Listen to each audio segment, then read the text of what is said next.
Hello everyone, मैं हूं twinkle पाल और स्वागत करती हूं आपके अपने इस यूट्यूब चैनल पर, जहां मैं आज आपके लिए लेकर के आई हूं एक फैक्टफुल नॉलेज अपने ही शरीर के एक सेंस ऑर्गन्स के बारे में।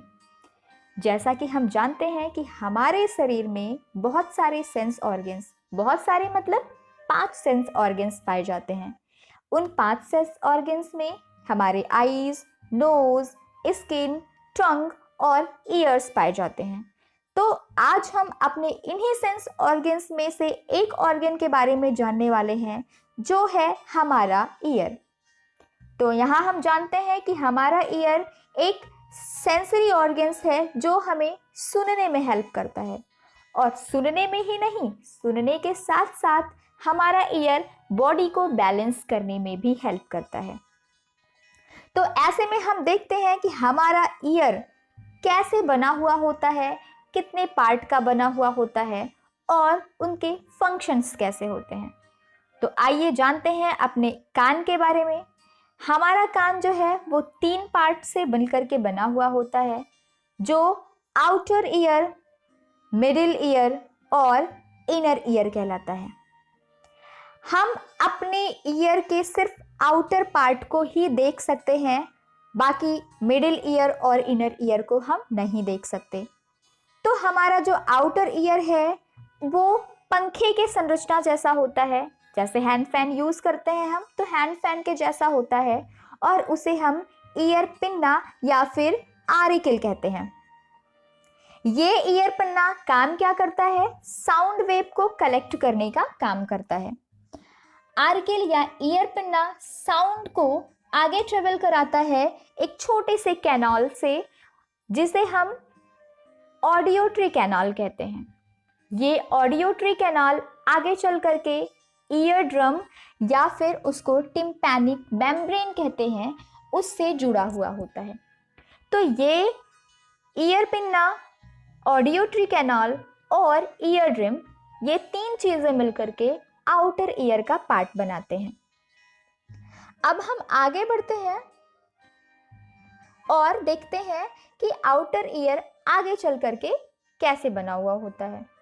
तो आउटर ईयर आगे चल करके 3 बोन्स से जुड़ा हुआ होता है, यानी कि ईयर ड्रम आगे मैलियस, इनकस और स्टेपीज नामक 3 बोन से जुड़े हुए होते हैं। सबसे छोटी बोन हमारे बॉडी का जो स्टेपीज कहलाता है, और वो हमारे कान में पाया जाता है। यहाँ पर जो साउंड ट्रेवल करते हुए आ रही है ईयर ड्रम तक, वो आगे चल करके मैकेनिकल एनर्जी के रूप में बोन के थ्रू कंडक्ट होता है, जिसे बोन कंडक्शन कहते हैं। ये साउंड आगे चल करके हमारे इनर ईयर से होता हुआ हमारे दिमाग तक पहुंचता है। तो इसके ट्रबल्स को अभी हम देखते चलते हैं। ये थे हमारे मिडिल ईयर के पार्ट्स। नेक्स्ट में हम देखेंगे इनर ईयर। तो इनर ईयर में बोनी लिवरिंथ और कॉक्लिया पाए जाते हैं। अगर हम बोनी लिवरिंथ की बात करें तो हमारे इनर ईयर में हड्डियों से बना हुआ एक ढांचा बोनी लिवरिंथ पाया जाता है। इसके अंदर झिल्लीदार अंग पाए जाते हैं, जिसे वेस्टिब्यूल्स कहते हैं। ये वेस्टिब्यूल्स वेस्टिब्यूलर एपरेटस से घिरे हुए होते हैं, और इन वेस्टिब्यूल्स में अगर हम देखें तो 3 सेमी सर्कुलर कैनल्स पाए जाते हैं, जिसमें इंडोलिम्फ भरा हुआ होता है। और अगर हम देखें तो ये जो बोनी लिवरिंथ है, ये सुनने में हमारी कोई हेल्प नहीं करता है। बोनी लिवरिंथ का वर्क क्या होता है? सिर्फ यह बॉडी को बैलेंस करने में हेल्प करता है। और जब हम बात करते हैं कॉक्लिया की, तो कॉक्लिया एक घेंघे के कवच जैसा स्ट्रक्चर होता है, जिसमें 3 समानांतर नलियां पाई जाती हैं, जिसे स्कैला वेस्टिबुली, स्कैला मीडिया और स्कैला टिम्पैनी कहते हैं। स्कैला वेस्टिबुली और स्कैला मीडिया को अलग करने वाली एक मेम्ब्रेन होती है, जिसे हम वेस्टिबुलर मेम्ब्रेन कहते हैं, और स्कैला मीडिया तथा स्कैला टिम्पैनी को सेपरेट करने के लिए एक मेम्ब्रेन होती है जिसे हम वैसिलर मेम्ब्रेन कहते हैं। जबकि स्कैला वेस्टिबुली और स्कैला मीडिया के बीच में एक फ्लूइड भरा हुआ होता है जिसे हम पेरिलिम्फ, और स्कैला टिम्पनी के बीच में जो फ्लूइड भरा हुआ होता है उसे हम इंडोलिम्फ कहते हैं। कॉक्लिया की बात करें तो कॉक्लिया में एक कोटी अंग, ऑर्गन ऑफ कोटी पाया जाता है जिसमें हेयर सेल पाए जाते हैं। हेयर सेल का काम क्या होता है? जो साउंड ट्रैवल करके हमारे बोन के थ्रू स्कैला मीडिया तक पहुंचता है, यानी कि कॉक्लिया तक पहुंचता है, वो साउंड अब कॉक्लिया के बीच में भरे हुए फ्लूइड, जिस फ्लूइड को पेरिलिम्फ या इंडोलिम्फ बोला जाता है, जब उसमें पहुंचता है तो हेयर शेल के द्वारा ये तरंगे रिसीव कर ली जाती हैं, जो कि इलेक्ट्रिकल वेव के रूप में रिसीव की जाती हैं।